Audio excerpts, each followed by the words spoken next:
Sí, adelante. Ok. Muy buenas noches, estimados escuchas virtuales. La asociación ONG Proyecta, por intermedio mío como director académico, tiene el enorme placer.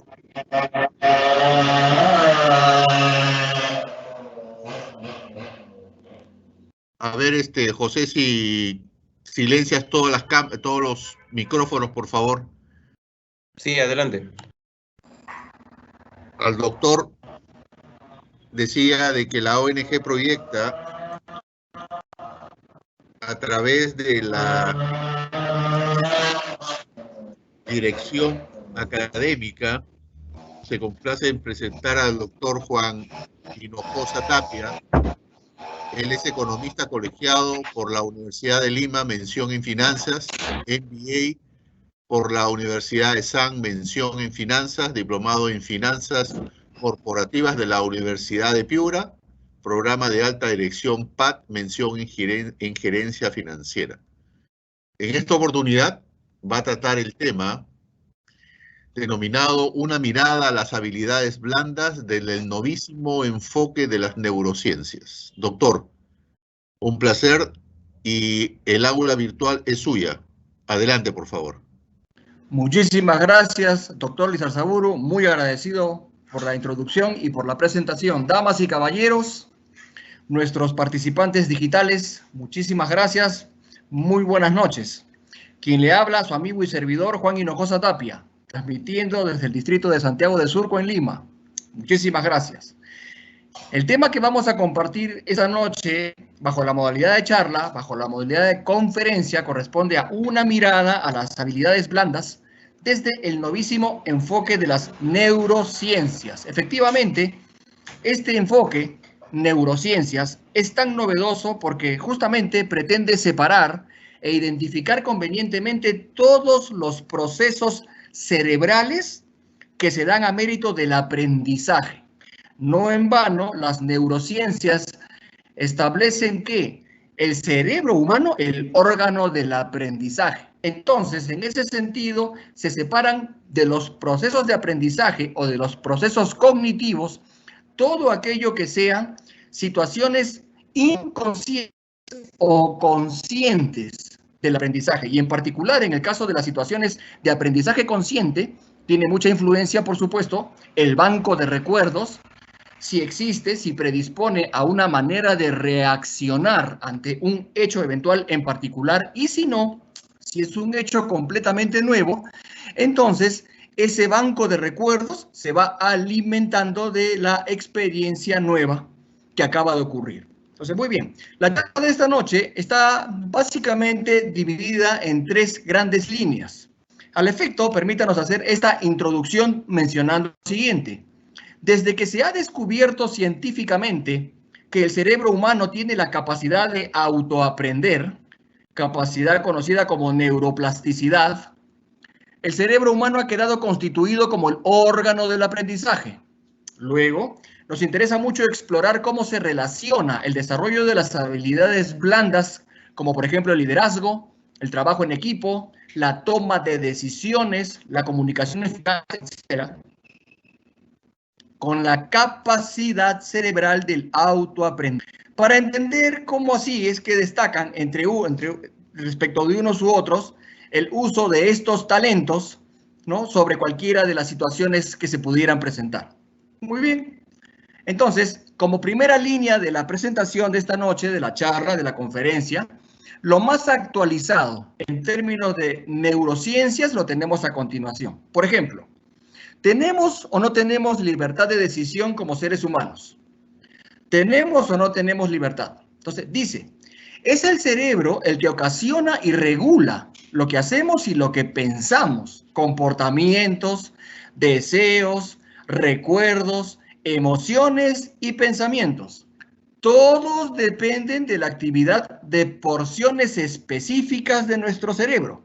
Para tocar el piano, por ejemplo, hace falta la actividad coordinada de porciones específicas de la corteza parietal del cerebro humano, la corteza prefrontal, justo la parte del cerebro que queda aquí, en el huesito que está en la frente, ¿sí? Atrás, ¿sí?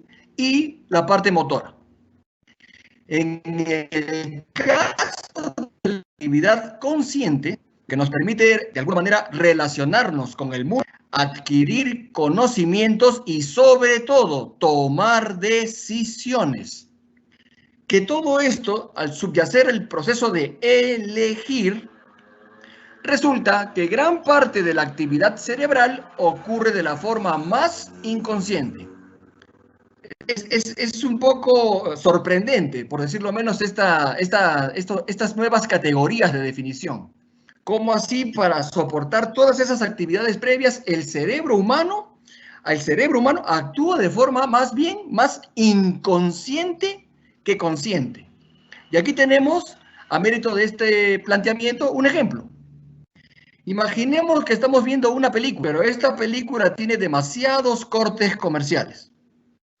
Para que la información visual se haga consciente, la actividad cerebral debe alcanzar la porción más rostral del cerebro, es decir, la parte que está en el rostro, es decir, la parte interna del cerebro que refleja en la parte del rostro. Y esa actividad cerebral es la que ocurre en el lóbulo prefrontal, la parte del cerebro que está detrás justamente del hueso de la frente de la cabeza, ¿sí? Entonces, ¿pero qué pasa? Es el propio cerebro quien elige conscientemente ignorar cada corte comercial. Estamos viendo la película, el cerebro está captando esa experiencia de visualizar la película, pero cada vez que nos interrumpen la película con tandas comerciales, el cerebro elige conscientemente ignorar esa propaganda, ¿correcto? Ahora, al mismo tiempo, inconscientemente ya tenemos en el cerebro formada toda una visión panorámica de la película. Toda la película ya pasó por nuestro cerebro. Y entonces, en efecto, resulta que como ya la hemos visto, el cerebro recoge la experiencia de haber visto la película completa, ignorando inconscientemente la tanda comercial. Para decirlo en palabras un poquito más simples, como consecuencia del comportamiento, del trabajo consciente e inconsciente al mismo tiempo del cerebro humano, entonces tenemos recordación. Recordamos toda la película, pero no recordamos, o no tenemos por qué hacerlo necesariamente, recordar la tanda de comerciales, y mucho menos en qué momento de la proyección de la película es que nos han interrumpido con esa tanda de propaganda. Eso es hoy en día un comportamiento cerebral. Entonces, no es que nosotros como seres humanos hayamos tomado la decisión, ¿sí?, de recortar, vale decir, de editar en nuestro cerebro la propaganda que sencillamente no queríamos ver. Muy bien, un tema. Otro tema, el cerebro versus los sentimientos. Acá hay un aspecto muy interesante que recoge este enfoque de las neurociencias respecto del manejo de las emociones. Sí, dice sí. Las emociones son parte de la vida cotidiana, urbana, moderna, neoliberal, utilitarista. Sin embargo, durante un tiempo quedaron fuera del mapa de la ciencia. Así es, en efecto. Hubo un tiempo donde las emociones no eran sencillamente tema de estudio por la ciencia y mucho menos tema de estudio que estuviera relacionado con las funciones cerebrales. Simplemente las emociones más bien se atribuían un poco románticamente a lo que era el desempeño del corazón. Bueno, el estudio del cerebro humano hace ahora visible la gran diferencia que existe entre la percepción de un suceso emocionalmente competente y la experiencia emocional propiamente dicha. La percepción de un suceso emocionalmente competente, vale decir que puede desarrollar un sentimiento, y la experiencia emocional propiamente dicha, la experiencia concreta y específica de vivir un sentimiento. Vamos a ver. Es decir, el cerebro humano escoge conscientemente entre percepción y experiencia. El cerebro humano escoge entre percepción y experiencia. Entonces, claramente, ¿esto qué cosa significa? Significa de que la apreciación es un proceso muy subconsciente de lo que a mí me parece. lo que a mí me parece respecto de apreciar un suceso, un evento en particular. Eso es un proceso inconsciente del cerebro. Versus experimentar la emoción propiamente dicha. La emoción sí se experimenta de manera totalmente consciente a nivel del cerebro. Vamos a ver. Estamos en el tema de cerebro versus sentimientos. Vamos a ver. Un ejemplo dice, el amor. El amor. Vamos a ver. ¿Qué es el amor? ¿El amor es una percepción o es una vivencia clara, concreta y específica? Entonces, vamos a ver. Mire sobre todo la capacidad de reacción de dos seres humanos ante el mismo evento y de manera completamente distinta. Una persona totalmente fría reacciona ante un estímulo sentimental y en efecto se enamora. Una persona fría se enamora. Otro tipo de persona, una persona totalmente romántica, puede escribir poemas, dedicar canciones, regalar adornos florales, regalar cajas de bombones de chocolate, hacer llegar, enviar hasta tarjetas de saludo por un particular aniversario y déjenos decirle que esa persona también se enamora. Sin embargo, este amor tan intenso, inconscientemente, caló en ambos cerebros, tanto el de la persona que reacciona de manera fría como la persona que reacciona, vamos a decir, de una forma pues un poco más expresiva, por decirlo menos. Ese sentimiento caló en ambas personas, caló en ambos cerebros, conscientemente. Conscientemente, en un caso se escoge no exteriorizar el sentimiento y eventualmente hasta bloquear la expresividad de ese sentimiento. ¿Se da cuenta? Pero ¿quién es el que ha escogido? El cerebro humano. Y en el otro caso, sí, bueno, hay personas pues que son excesivamente cariñosas, ¿no? Son tal vez hasta muy extrovertidas, ¿no? Con el sentimiento del amor. Entonces, fíjese, a ver, tratemos de establecer nuevamente la diferencia, ¿no? Entre la percepción de una emoción y la experimentación de la emoción propiamente dicho, como un acto, como un evento totalmente, absolutamente consciente, versus la percepción de ese sentimiento, de esa emoción como un proceso a nivel del cerebro humano también totalmente inconsciente. La forma de reaccionar de nosotros como seres humanos a nivel del cerebro podríamos decir que es un procedimiento inconsciente, la forma de reaccionar.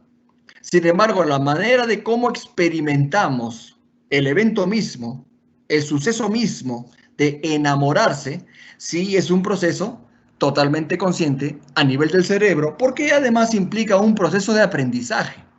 Entonces ahora resulta que experimentar amor es pasar también por un proceso de aprendizaje, a aprender a experimentar sentimientos. ¿Correcto? Muy bien, seguimos. Otro tema que también es de suma actualidad e importancia respecto de las neurociencias es el procesamiento cerebral eficiente de la comunicación. El procesamiento cerebral eficiente de la comunicación.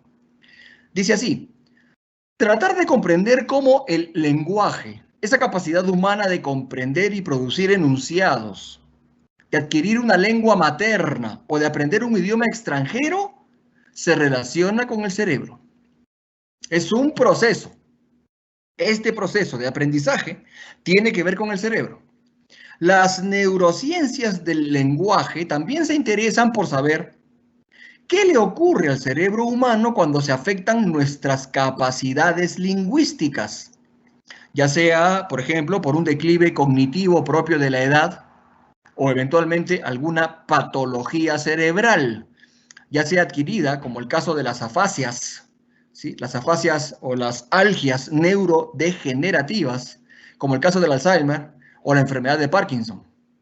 Entonces, fíjese cómo la capacidad de aprendizaje del cerebro humano tiene una curva de comportamiento ascendente a menos que ocurran, ¿sí? Estos declives cognitivos, que en un caso puede ser simplemente por imitación, un fenómeno no adquirido, y en otros casos simplemente una patología, una enfermedad, adquirida como enfermedad. Se trata, en este punto, se trata de entender el lenguaje, pero en términos neurobiológicos. Entender el lenguaje en términos neurobiológicos.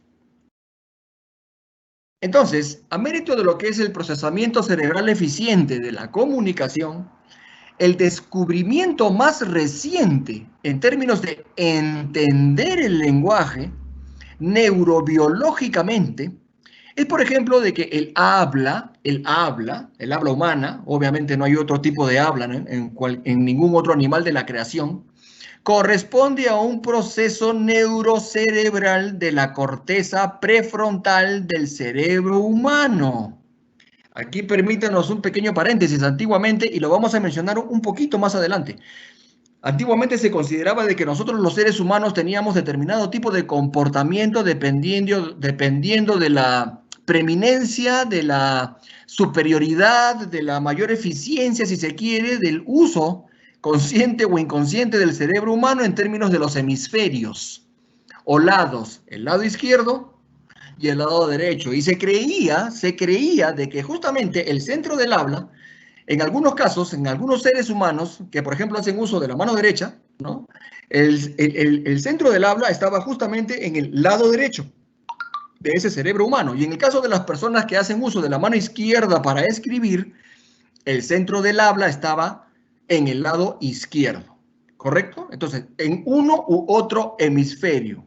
Permítanos contarle de que el novedoso, el modernísimo avance de las neurociencias nos ha llevado ahora a descubrir, o si se quiere, redescubrir, de que el centro del habla, créanos, a nivel de la ciencia, a nivel de la neurociencia, no está ni en el lado derecho ni en el lado izquierdo, en ninguno de los dos lados. Está en el lóbulo prefrontal. Otra vez, la parte del cerebro que se encuentra justo detrás del huesito que tenemos aquí en la frente, en el cráneo, en el rostro. Entonces, regresamos. El estudio neurocerebral de la corteza prefrontal del cerebro humano, donde la adquisición de palabras a pronunciar es un proceso inconsciente, fíjese, pero de imitación. La adquisición de palabras es un proceso inconsciente, pero de imitación. La concatenación o el armado de expresiones o frases con esas mismas palabras, eso sí es un proceso de selección totalmente consciente y autodirigido por el cerebro humano. La elección de las palabras en términos de la expresión del lenguaje oral o escrito es un proceso de selección totalmente consciente y autodirigido por el cerebro humano. Lo cual, entre otras cosas, permite que el aprendizaje por evidencia conductual, vale decir, si se quiere, por imitación, en tanto en cuanto la expresión verbal adquiere sentido conscientemente, terminando en la producción eficaz y precisa de mensajes, de contenidos de este mensaje o de contenidos que son conscientemente construidos con por lo menos una condición que le da sentido a la comunicación verbal. Permítanos retomar este punto. El proceso de construcción de frases o de oraciones, que es un proceso totalmente consciente a nivel del cerebro humano. El orden en el cual vamos poniendo las palabras. Ese orden responde concretamente a una condición que le da sentido a la expresión verbal y eventualmente la expresión también no verbal cuando se trata de gestos, cuando se trata de movimientos. Se han hecho experimentos colocando palabras en una pantalla de computadora y estas palabras en la pantalla de computadora tienen un determinado color. Ese determinado color puede ser apreciado como un patrón, ¿sí? Un patrón de color visual distinto. Un patrón de color visual distinto. La persona que se sienta frente a la pantalla y empieza a ver la aparición de esas palabras y dependiendo de el comportamiento consciente de elección del cerebro, entonces en automático empieza a elegir palabras de un determinado color, lo cual genera una expresión verbal Y esa expresión verbal está relacionada a un escenario, a un entorno, a una circunstancia concreta y específica.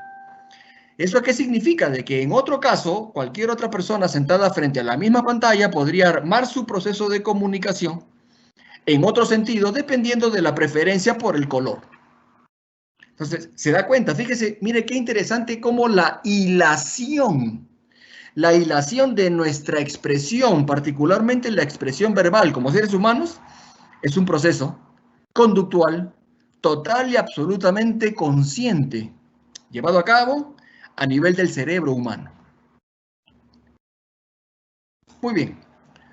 Pasamos ahora a otro aspecto de la presentación de esta charla, de esta conferencia, de esta noche. Hablamos ahora de las habilidades blandas y cómo estas habilidades blandas eran definidas o consideradas o planteadas, por lo menos antes de la aparición de las neurociencias.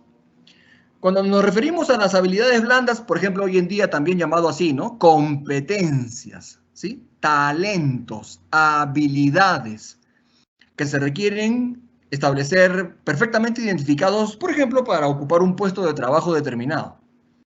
Dice, antes de las neurociencias, el liderazgo era entendido como la posesión y ejercicio de una serie de fortalezas y virtudes. El liderazgo, vamos a decir así, como una de las primeras habilidades blandas, en este caso, a recoger para cuestión de definición. El liderazgo, entonces, era entendido como la posesión y ejercicio de una serie de fortalezas y virtudes, como el carácter.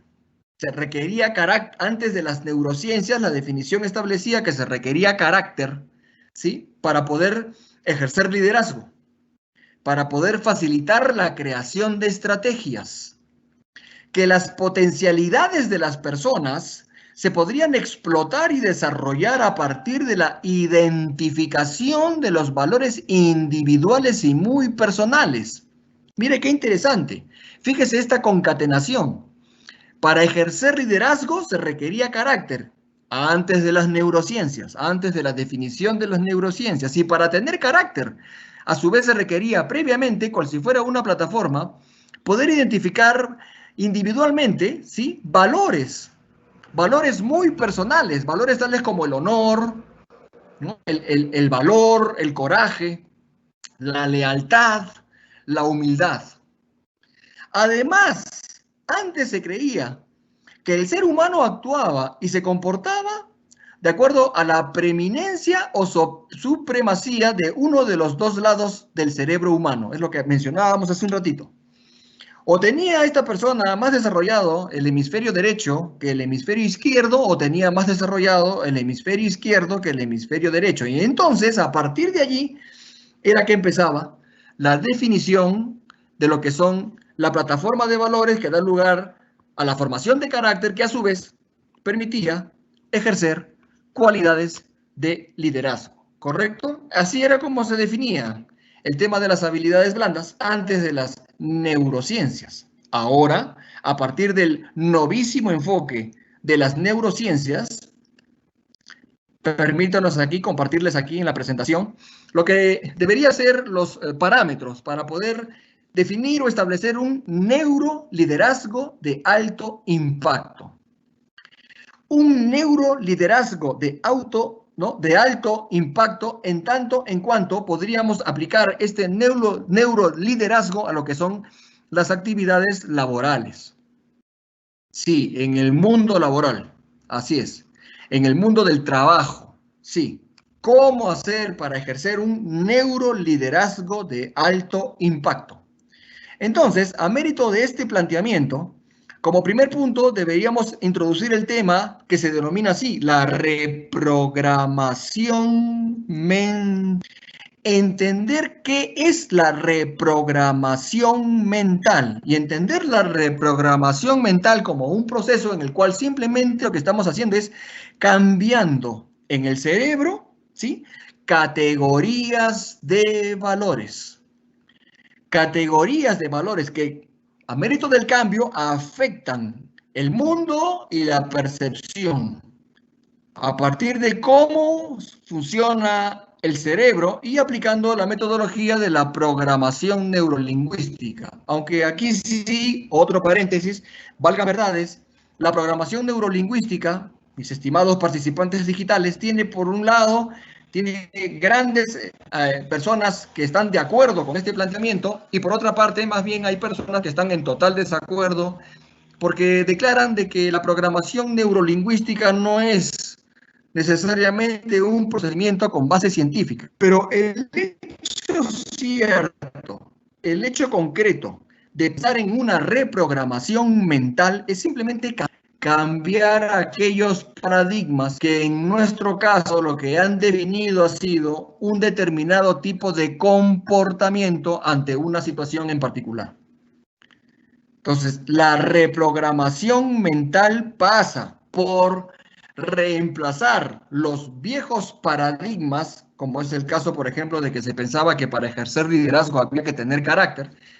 En otras palabras, aquellas personas que podrían ser consideradas como que no tienen carácter, entonces no podían ejercer liderazgo.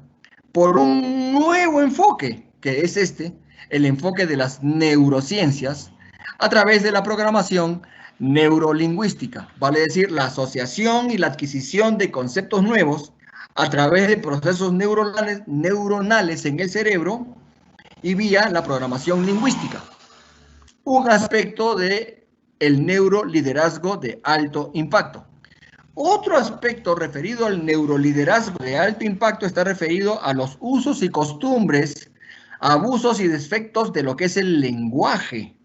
El lenguaje como una herramienta fundamental para la programación.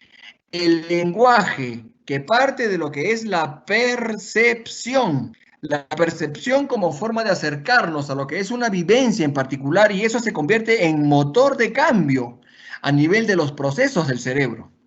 Como ya sabemos y como ya hemos dicho, en términos de lenguaje tenemos lenguaje verbal y lenguaje no verbal. Y a veces parece mentira, pero el lenguaje no verbal termina siendo eventualmente más expresivo que el lenguaje verbal. Entonces, en ese sentido, el manejo del lenguaje como una herramienta para hacer reprogramación mental es evidentemente importante porque eso significa de que entonces empezamos a adoptar afirmaciones positivas, un lenguaje positivo, hacemos anclaje de ideas y entonces pasamos a una etapa en la cual tan solamente nos dedicamos a expresar frases de aliento, frases de motivación. No nos olvidemos que dentro del conjunto de las así llamadas habilidades blandas también está el aspecto de la motivación y también se dice de que el líder debe ser el principal motivador. Más adelante vamos a descubrir cómo así ahora, a mérito del enfoque de las neurociencias, el líder tiene que, para ser un líder motivador, un líder eficaz, un líder eficiente, tiene que hacer permanentemente autocontrol sobre sus propias actividades y sobre su propio desarrollo de escala de valores que se van a convertir en la base para una adecuada reprogramación mental. Un tercer aspecto que deberíamos recoger a mérito del neuroliderazgo de alto impacto es el que está referido a las creencias y estrategias mentales. Creencias o estrategias mentales que, por un lado, se traen a través del ADN, ¿sí? Y por otra parte son adquiridas por imitación en el desarrollo de la vida personal y de la vida laboral. Las creencias que se convierten también en paradigmas que establecen un proceso en particular para que el cerebro humano enfrente con éxito eventos, situaciones, que son las que van alimentando, por ejemplo, el banco de recuerdos. La formación de creencias, los diferentes tipos de creencias, los cambios en estas creencias deberían ayudarnos a fijar objetivos nuevos, distintos, diferentes, en términos, por ejemplo, de procesos de autoconocimiento, en procesos de autoaprendizaje, en procesos de autodireccionamiento de las emociones, para aprender a controlarlo a partir de las percepciones y hacer del pensamiento del cerebro humano un proceso mucho más eficiente, basado eventualmente en lo que sin agregarle, ¿sí? Sin quitarle emociones. Ojo, somos seres humanos y las emociones también son parte inherente de nuestro comportamiento. Pero el asunto es que el proceso del pensamiento cerebral se hace cada vez más objetivo y consecuentemente se hace cada vez más consciente, dejando de lado la parte inconsciente del manejo de las percepciones. Y un último aspecto que deberíamos mencionar en términos de lo que es poder adoptar un neuroliderazgo de alto impacto, debería ser el que está dirigido a lo que es la definición hoy en día, la definición moderna de lo que es el cerebro de un ejecutivo. El cerebro de una ejecutiva. Por ejemplo, para todas aquellas personas que están en este momento dedicados a una ocupación laboral o eventualmente son emprendedores, ¿correcto? Entonces están ocupando un puesto específico que tiene un cierto nivel de autoridad y un cierto nivel de responsabilidad. Deberíamos preguntarnos en este caso cuáles son las prácticas básicas para el desarrollo y aplicación de un cerebro ejecutivo con miras a contribuir al desarrollo de las organizaciones, de las empresas, de los negocios. ¿Cómo así reacciona el cerebro de un ejecutivo, de una ejecutiva, en términos de lo que son fortalezas, oportunidades, riesgos y debilidades frente al comportamiento organizacional y sobre todo los procesos de recompensa frente a esos comportamientos? Los procesos de premio-castigo, por ejemplo. ¿Cómo se hace para adoptar todo un sistema de recompensas respecto de ese tema en las organizaciones, en las empresas? Y sobre todo, todo aquello que signifique amenazas en la conducción de un grupo humano y que en este enfoque moderno del neuroliderazgo se recoge como una nueva definición o una redefinición de las habilidades blandas.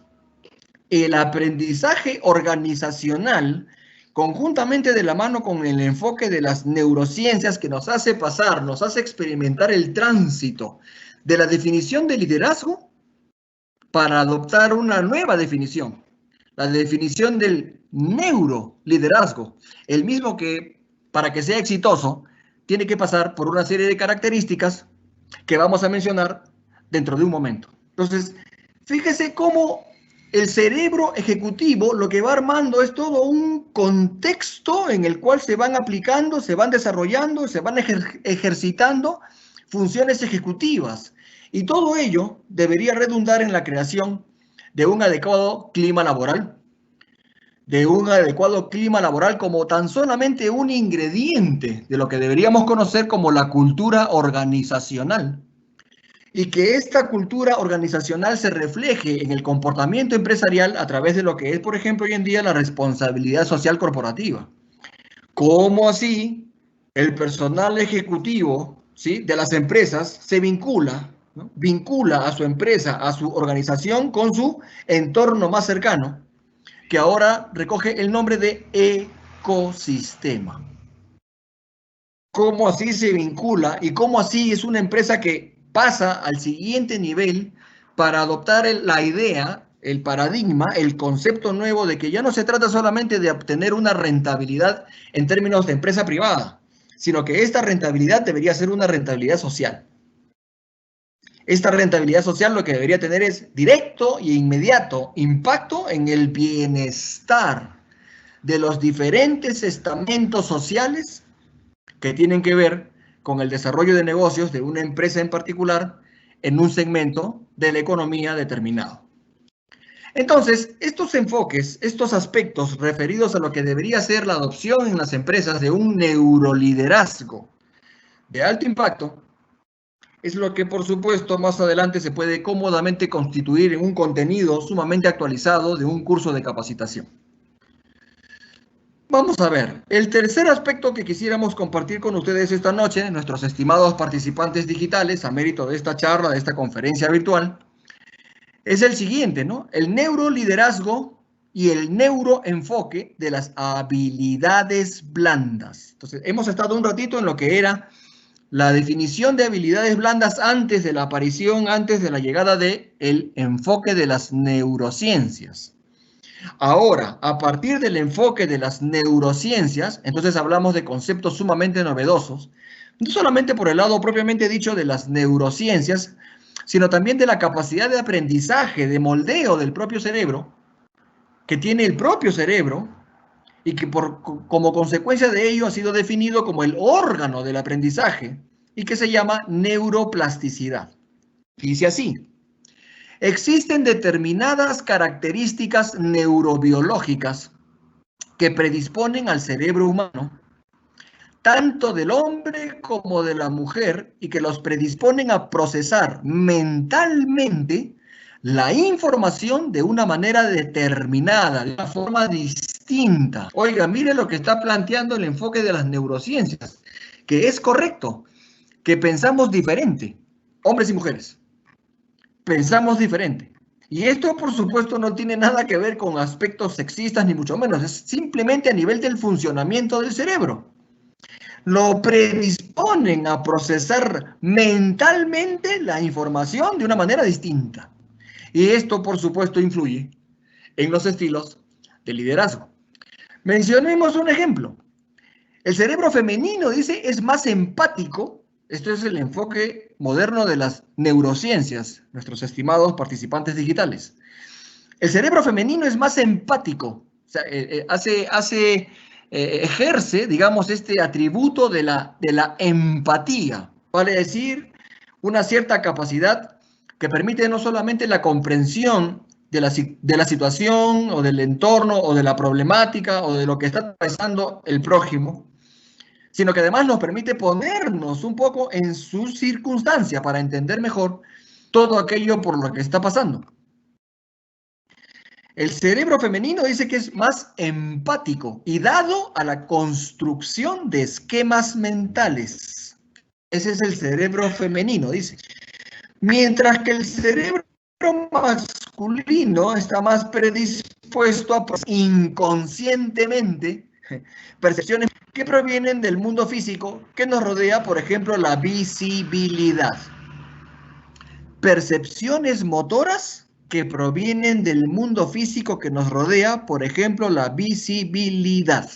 Oiga, pero si el enfoque de las neurociencias nos está diciendo de que por lo menos los que tenemos pues el cerebro humano, tenemos el cerebro masculino, digamos, nos vinculamos, nos relacionamos con nuestro entorno a través de percepciones motoras, vale decir, movimiento. Y que estas percepciones motoras vienen a través, por ejemplo, de los sentidos. El sentido de la vista, el sentido del oído, el sentido del tacto. ¿Correcto? Dice que los hombres somos en ese sentido más románticos, más idealistas, más sensuales. Las mujeres, en cambio, dice que son más conceptuales, más racionales. Los hombres somos muy visuales y a través de lo que es la visualización empezamos la construcción automática e inconsciente de atributos.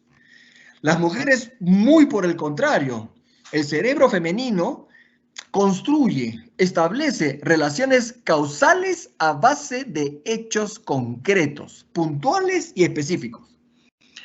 Mis estimados participantes digitales, lo que vamos a decir a continuación, te perdone, ¿no? Pero puede ser de lo más controversial, pero créanos, es uno de los más recientes descubrimientos a mérito a nivel de las neurociencias.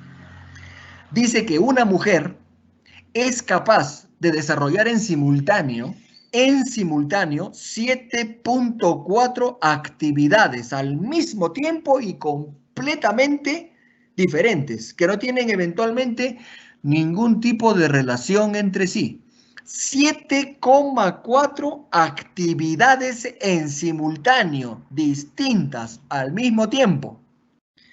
¿No le parece a usted que es tremenda habilidad?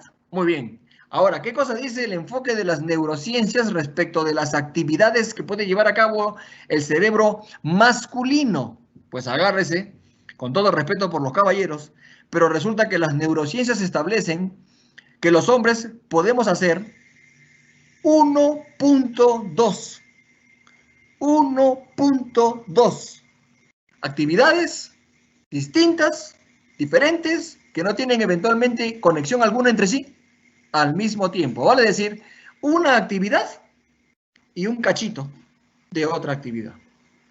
¿Se da cuenta?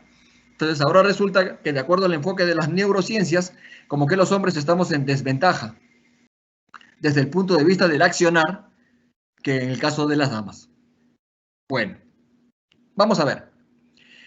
Planteando el neuroliderazgo y el neuroenfoque de las habilidades blandas, entonces ahora llegamos a el neuroaprendizaje. La capacidad, la función del neuroaprendizaje. Un neuroaprendizaje eficaz y eficiente. ¿Cómo se entiende esto? De la siguiente manera. La capacidad del cerebro humano de reformarse, reordenarse, reorganizarse y decidir sobre la marcha. Esa capacidad cerebral que ha sido descubierta por el enfoque de las neurociencias. Para lo cual dice, entre otras cosas, se requieren ahora atributos completamente distintos, tales como la atención, la creatividad, el enfoque, la memoria, la velocidad de aprendizaje y sobre la marcha. Todo esto, a mérito del enfoque de las neurociencias, hoy en día tiene un nombre nuevo, se conoce con el nombre de neuroplasticidad. La neuroplasticidad es la capacidad que tiene el cerebro humano para aprender. En el proceso de aprendizaje, el cerebro brinda una plataforma neurológica o base estructural para el proceso del aprendizaje y para tener capacidad de adaptación al cambio. Es por esta razón, mis estimados participantes digitales, de que no menos importante, a mérito del enfoque de las neurociencias, hoy en día queda establecido que el cerebro humano es verdaderamente el órgano del aprendizaje. Siguiendo con la línea de esta tercera y última parte de nuestra charla, de nuestra presentación digital de esta noche, en términos de neuroliderazgo y neuroenfoque de las habilidades blandas, podríamos decir que las condiciones previas para un neuroliderazgo exitoso pasan por, número 1, el aprendizaje por imitación. Cuando un cerebro humano a través de la vista está captando un comportamiento, el cerebro conscientemente aprende. Aprende por imitación y discierne cuáles comportamientos aprendidos son adecuados, son eficaces, son eficientes y cuáles comportamientos no. Otro atributo es el de la capacidad de atención, vale decir, hay que ser capaces de enfocarse, lo cual pasa por ese filtro del número de actividades que se pueden hacer en simultáneo, al mismo tiempo, y que no tienen entre sí ninguna relación, y en el cual el cerebro femenino pues nos lleva tremenda ventaja. Las condiciones previas para un neuroliderazgo exitoso pasan por tener empatía, ya lo habíamos comentado, la capacidad de poder ponernos en la circunstancia del prójimo. Una condición previa para un neuroliderazgo exitoso es la intuición. Oiga, pero si no hemos escuchado tantas veces en esta vida de que las damas son tan intuitivas, que tienen tan desarrollado el sentido de la intuición, que tienen una especie de radar, que tienen como si fuera algo que le llaman el tercer ojo, y justamente lo ubican ¿dónde? En la frente, cuando detrás hay todo un estudio moderno ahora acerca de neurociencias. En las condiciones previas para un neuroliderazgo exitoso también recogen el pensamiento interdependiente, ¿sí? Analítico e imparcial. Y a mérito de esto, una condición también previa para un neuroliderazgo exitoso, dominar las relaciones interpersonales.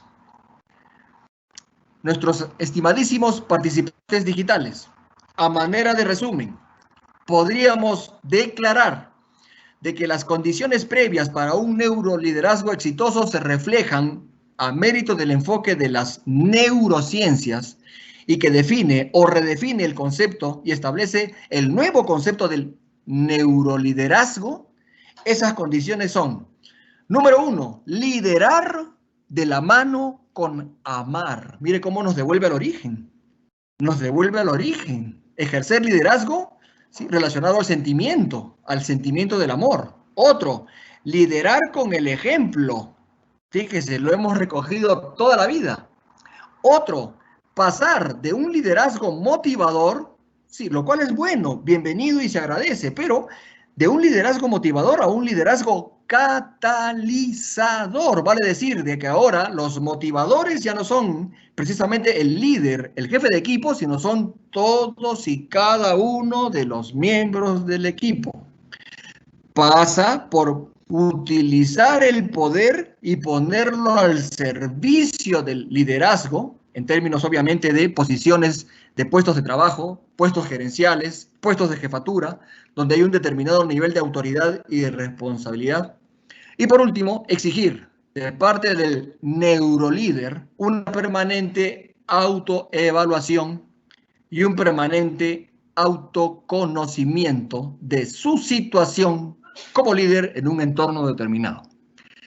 Estimadísimos participantes digitales, por el momento ya no tenemos nada más que compartir con ustedes y entonces solamente nos resta darles nuestras más atentas gracias por la gentileza que han tenido de escucharnos digitalmente. Damos paso ahora a nuestro director académico. Muchísimas gracias, mi estimado doctor Juan Hinojosa. Realmente acá hay unas expresiones interesantísimas. Antes de proceder a la rueda de preguntas, quisiera invitarlos a la próxima charla, el sábado 6 de noviembre, cuyo título es Autómata, la conducta detrás de la conciencia. El ponente es el psicólogo Jorge López Parra. Los invitamos a las 7 de la noche, igual que esta, y además para también invitarlos a participar en los cursos cortos de rápida insertación laboral, sobre todo ahora que estamos en temporada de verano. Viene la parte de exportación de frutas, viene la declaración jurada, vienen los presupuestos.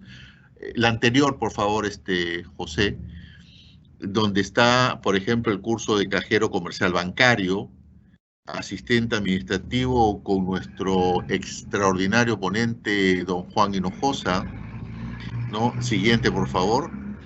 Tenemos también interpretación de los estados financieros, igualmente con nuestro ponente Juan Hinojosa, declaración mensual, ¿no? Siguiente, por favor. Esto es importante que ustedes lo tomen en cuenta. Gestión de manipulación de carga de contenedores. Esto es un tema de planimetría, no por el nombre tan técnico, sino el apoyo que se requiere para con el agente de carga distribuir esta en los contenedores, porque obviamente en las exportaciones se necesita personal que sepa distribuir la carga en los contenedores. Y luego la parte de seguridad y salud en el trabajo, temas más que interesantes. Siguiente, por favor. Esto es el inicio. Además, estamos preparando ya programas de especialización en auditoría, en normas financieras, tributación, agronegocios, Invierte Perú, contratación y adquisiciones del Estado, ¿no? Que son ya mayor tiempo, son 10 horas, 2 meses, con respaldo a la Universidad Nacional de Piura y Fundenorm. ¿Ah? Y además, decirles a ustedes que se está preparando un viaje de misión de inteligencia comercial para el próximo año a la ciudad de Panamá para asistir a la Expo Comer, ¿no? Donde los interesados pueden ver cómo es el poder de negociación que tienen estas grandes empresas y los grandes países y además probablemente ofertar sus productos. Con esto damos terminado con esta oferta académica y pasaremos a la rueda de preguntas, estimado doctor. Correcto. Marita Mora dice, ¿qué tema tan amplio para solo 1 hora? Bueno, me comprometo a conversar con el doctor para ver qué otro tema de esa línea de neurociencia podamos hacer una conferencia. Alejandra Ramírez, doctor, ¿por qué pareciera que ante que antes las personas eran menos sensibles. Ahora con la globalización parece que se han desprendido un sinnúmero de problemas como ansiedad, depresión, estrés laboral. Así es, así es. Muchísimas gracias por tan interesante intervención. En efecto, bajo el paraguas de los efectos nefastos de la pandemia global, debemos reconocer de que hoy por hoy el perfil del comportamiento individual de las economías domésticas y al interior de las economías domésticas, de la economía de las familias, ha trastocado completamente los perfiles y los comportamientos psicológicos. ¿Qué mayor ejemplo nefasto que podemos traer a colación? El siguiente, que nos vimos obligados no solamente a la reconversión digital, no solo eso, sino que nos vimos obligados a la vivienda. Hemos traído, y si era un hogar donde papá y mamá estaban trabajando, pues resulta que hemos traído 2 oficinas al hogar, a la casa, al departamento. Y por si fuera poco, si en ese hogar también había niños en edad escolar, trajimos el colegio a la casa.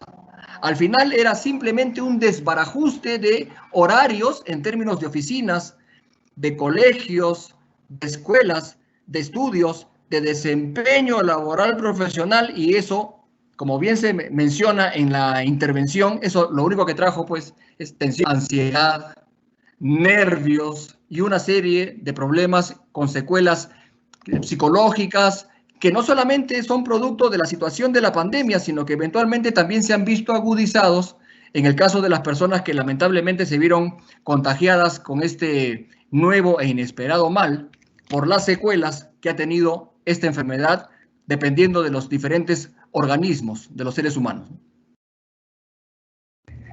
Muchísimas gracias. Gracias por la respuesta. Alex Carrera dice, ¿el neuroliderazgo solo es para aplicarlo en una organización grande o también en un pequeño negocio? Muchísimas gracias por tan amable intervención. En ese sentido, nos complace afirmar de que el neuroliderazgo, por supuesto que también debería ser aplicado a nivel de la MIPE, la microempresa, la pequeña empresa. Hecha la salvedad de que los procedimientos científicos evidentemente encuentran una mejor cabida y son de una más fácil aplicación y adaptación en las empresas más grandes. Tal vez en las empresas más chiquitas ese proceso de aplicación tome un poquito más de esfuerzo, ¿sí? Y un poquito más de tiempo.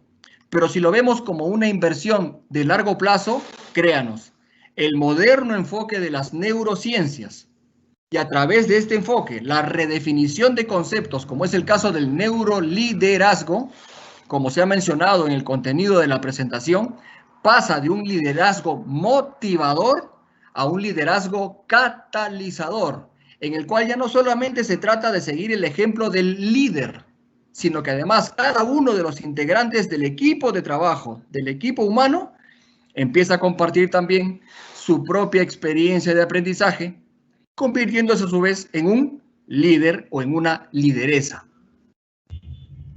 Muchísimas gracias, doctor. Miriam dice, buena ponencia, profe. Soy su alumna del curso de asistente administrativo. Bueno. Felicitaciones.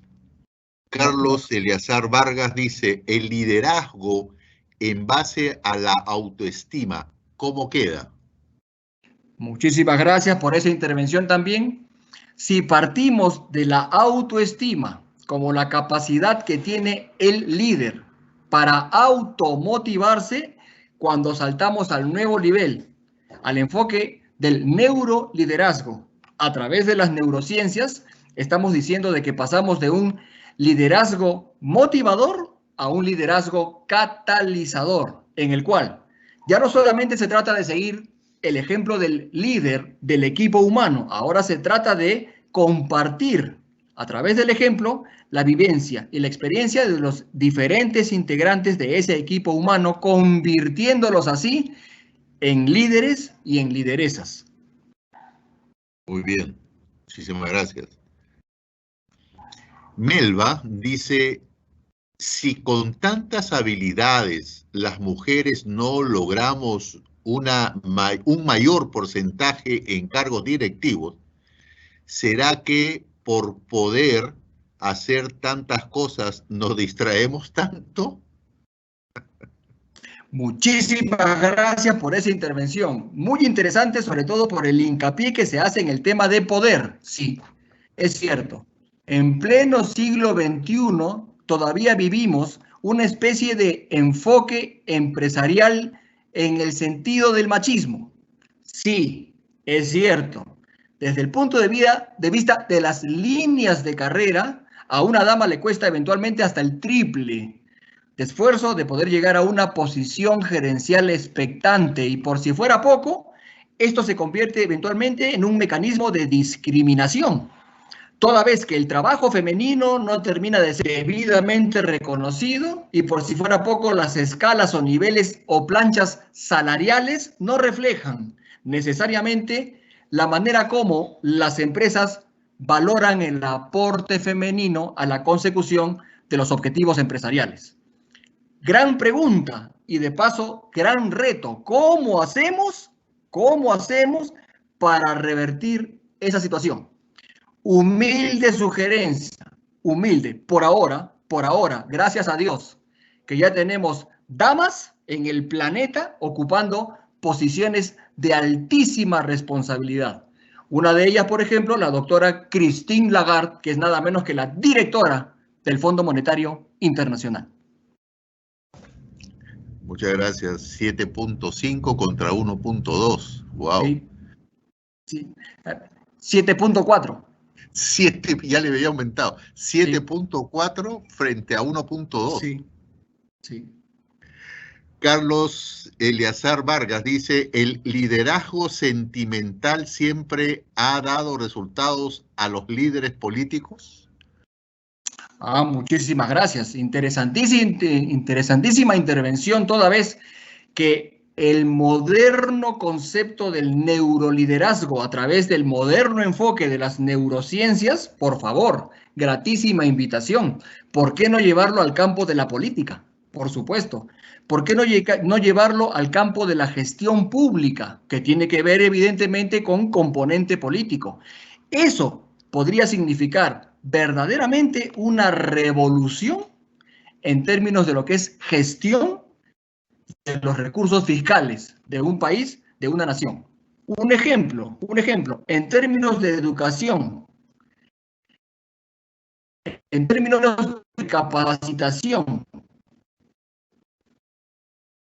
en nuestro país, los colombianos, ¿cómo así? A través de los municipios han sido capaces de desarrollar instituciones educativas que, perteneciendo al sector público colombiano, sin embargo, son gestionadas como si fueran entidades privadas. Los municipios, es como si dijéramos, perdonen ustedes el ejemplo, en el caso de Lima, ¿sí?, que el municipio de Miraflores tuviera su institución universitaria, que el municipio de San Isidro tuviera su institución universitaria, y que de esa manera se pudiera ampliar de una manera eficiente la oferta de capacitación, la oferta educativa para amplios sectores de la población, que justamente lo que están esperando es eso, una oportunidad de acceso. Interesante. Finalmente, tengo una pregunta anónima. Dice, neurociencia versus digitalización. ¿Cómo influye? Muchísimas gracias, muy agradecido. Esa intervención es muy interesante, toda vez que plantea de que el desarrollo de este modernísimo enfoque de las neurociencias debería ir también de la mano con lo que es tecnología, ¿sí? Y dentro de lo que es tecnología, particularmente digitalización, ¿sí? Y en términos de digitalización, recordemos que en este momento la humanidad está expectante, porque ya hemos hace rato trascendido la barrera de la robótica. Ahora, ¿de qué se habla en términos de tecnología y en términos de digitalización? Se habla de la inteligencia artificial. La máquina que, a partir de ciertos comandos, de cierta programación computacional, es capaz, por ahora, en ambientes limitados, de adquirir autoaprendizaje a través de la experiencia de la propia máquina. La pregunta, no tan a largo plazo, tal vez debería ser esta, tal vez. La ficción llegará a alcanzar y superar a la realidad en términos de lo que es inteligencia artificial. Eso que quede en el tapete para una próxima conferencia. Con el mayor gusto. Bueno, tengo, aun cuando no nos guste, acá hay una, Luz María dice, en la familia, cómo fortalecer el neuroliderazgo para que haya equidad en los esposos. Ya este es un tema más sentimental, me da la impresión. ¿Cómo no? Pero de igual manera, muchas gracias por esa intervención, porque si partimos de entender que a nivel familiar, papá, mamá, hijos y eventualmente otros integrantes de la familia, lo que estamos haciendo es conformar equipo, entonces muy sencillo. Qué lindo poder adoptar enfoques modernos como este, a partir de considerar que si la base de ese núcleo familiar es el amor, entonces con amor no hemos venido a confrontar, no hemos venido a competir, hemos venido a complementarnos como seres humanos, y qué mejor que a través del vínculo afectivo de la familia, que eventualmente es y sigue siendo y seguirá siendo probablemente durante muy buen tiempo la célula de la sociedad. Muchas gracias. Finalmente, Carlos Eleazar Vargas no hace una pregunta, solamente hace una afirmación. Gracias al COVID-19 nos hemos convertido en líderes digitales. Esto ha sido muy catalizador porque hasta un adulto mayor aprende. Claro. Me lo van a decir.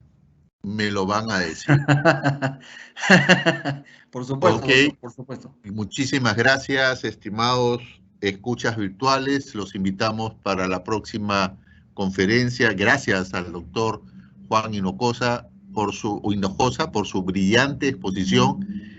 Creo que hay tema para más, así que voy a conversar con él para ver posibilidades de una nueva conferencia sobre ese tema, abordados ya directamente hacia la parte laboral y cómo el manejo de emociones, que es importante, creemos, ¿no es cierto? Correcto. Gracias, doctor. Sus últimas palabras antes de dar por concluido esta conferencia. Bueno, nuevamente, doctor Luis Arzaburu, quien habla, amigo y servidor, que se siente tan honrado de ser convocado para participar con un granito de arena en lo que significa la dación digital de estas charlas, de estas conferencias, con el único ánimo de ampliar nuestra oferta educativa en términos de capacitación bajo la modalidad de cursos cortos o de cursos de especialización que, francamente, como están los tiempos y con el auxilio de la tecnología y de la digitalización, podemos cómodamente administrar y llevar a cabo, ¿no? Nuestro profundo y sincero agradecimiento y nuestro deseo de volver a reencontrarnos pronto de manera digital, como es hasta ahora, por lo menos. Muchísimas gracias de nuestra parte. Dios los bendiga y hasta una próxima oportunidad. Muchísimas gracias, doctor. Y de parte de la Asociación ONG Proyecta, doy por terminado esta brillante conferencia. Muchísimas gracias y nos reencontramos el próximo sábado a las 7 de la noche. Buenas noches, que pasen un buen fin de semana. De igual manera.